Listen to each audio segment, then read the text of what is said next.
It has been close to a year now that my dad has been asking about a carport. They currently just park out in the sun because the garage is actually his workshop. So since I'm still staying with them for a few weeks until closing on the house, I decided it was the perfect opportunity to take on such a large project.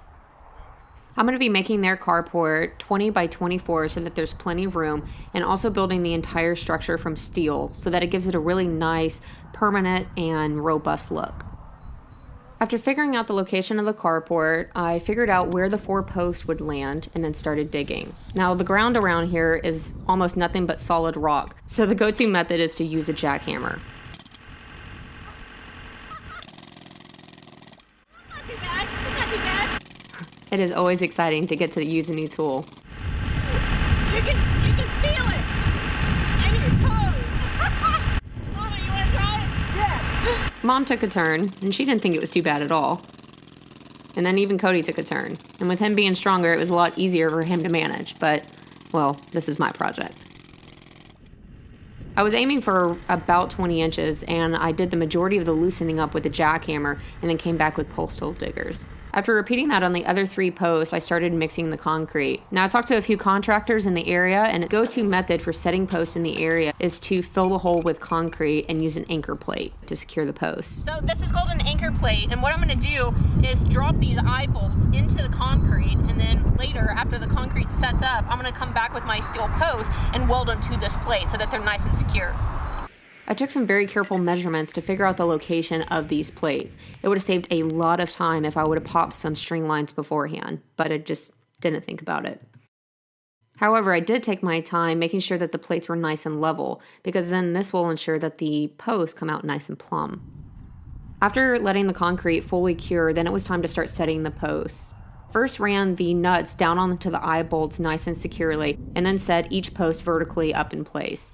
Structurally, I definitely could have gotten away with 4x4 posts, but since the rest of the frame is going to be nice and robust, I wanted the post to match, so I went with 6x6s instead. After getting all 4 posts erected, I took multiple measurements to make sure that the structure was square and that these posts were exactly where they needed to be. Next, I brought out the welding equipment and welded the posts to the plates, of course, after making sure that all 4 of them were nice and plumb. For this project, I'm using my Lincoln 210 machine.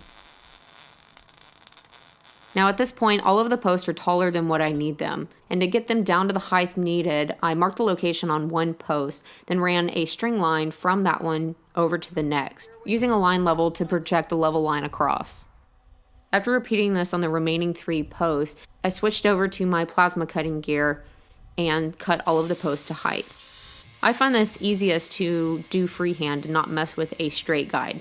But you could very well clamp a straight bar or a flat bar in place in order to guide your cut.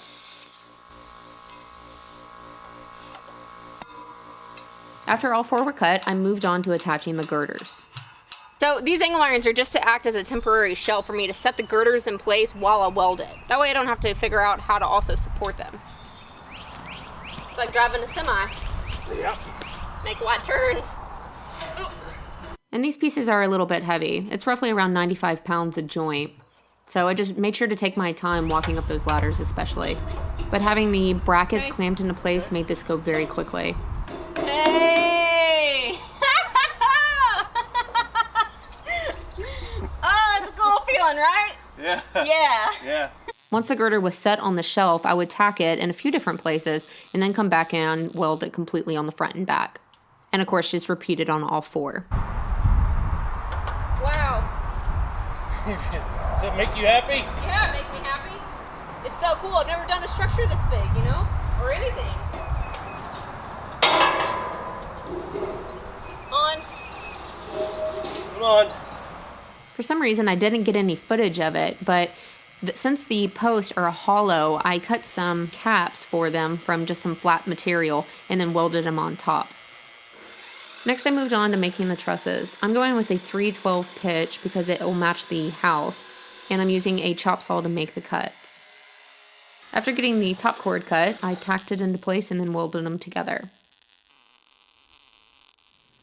For this, went ahead and rented a man basket, thinking it would make life a little bit easier. Before lifting the truss into the air, though, I clamped a piece of wood on either end where the truss needed to be flushed up to.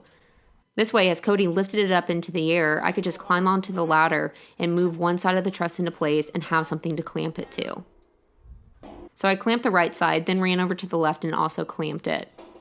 And there was a lot of going up and down the ladders on this step. Once I had both sides temporarily secured, I moved the ladder to the middle in order to check the left and right orientation. This is where a plumb bob would come in handy, but didn't have one, so I made do. With the sides still being temporarily clamped, I grabbed a board and then just hammered it over until the level in the center was perfectly vertical. Yeah, I like that a lot. Once I liked it, I flipped the level around and got the truss perfectly in line with the girder. You're just gonna pull the slightest bit, okay? Go ahead. All right, perfect. Okay, hold it.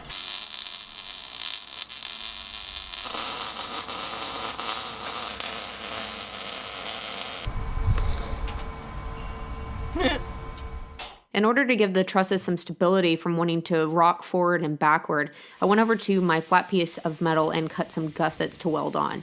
I went ahead and cut 2 gussets per post, and then welded these to the back side of the truss and to the top side of the post. Then moved on to making the webs, or I believe they're sometimes called dog legs, but they're the supporting members that will connect the truss's top cord to the bottom cord. And you can use a chop saw to cut these, but I found it easiest just to use my plasma cutter. Damn, that looks good.